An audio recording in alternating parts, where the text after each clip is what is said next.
Cooking Master, magluluto tayo ng simpleng luto pang mahirap. Unahin muna natin prituhin ang itlog. Yan. Kailangan siya yun. As in, yun talagang yun yung tipo ng hulay. Wow! Durog-durog natin ito. Hulay ba?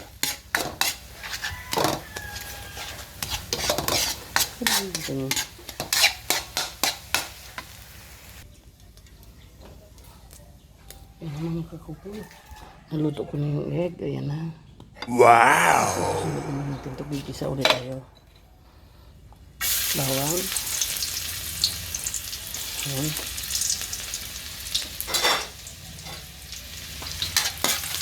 Likas-likas lang ako yan. Sibuyas.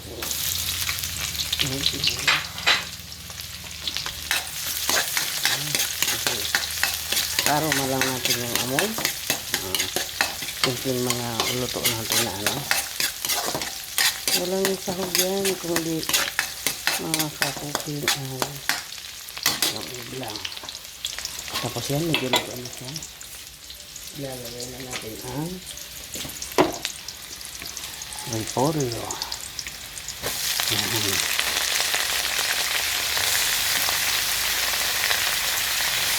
Wow! Ayan lang yan.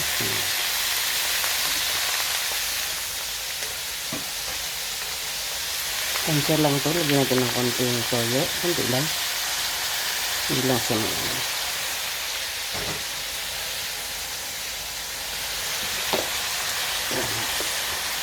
Paminta. Lagyan natin yung pampalasa din yan. Tapos inikos-nikos. Nikos-nikos lang ng konti. Konting nikos-nikos lang. Ayan.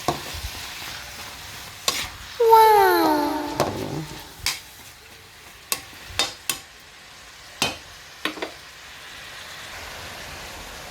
Ayan. Tapos lagyan natin ng konting seasoning. Konting seasoning. Ayan.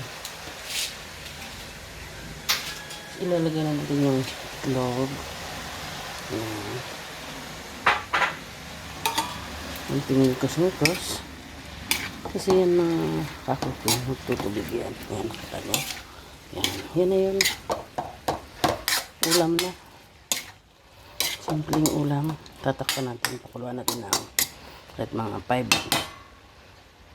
minutes lang.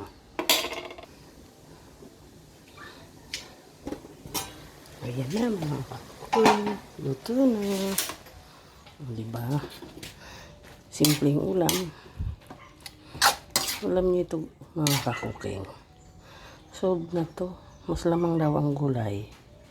Mas masarap. Ayan na. Wow! Gusto ko maraming gulay.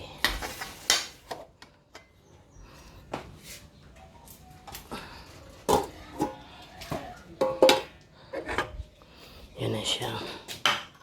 Kunti lang yung rice. Tapos mas madami yung gulay. Wow! Tapos ito. Hello glue. Titimpla tayo niyan. Para mabawasan yung ating pag. Ito yung new glue. Kikiray selis ito. Tapos lang naman natin. Ayan o. Ayan. Effective. Ang aking piniling ano. Talagang as in pampalayit. Cucumber. Ano to eh?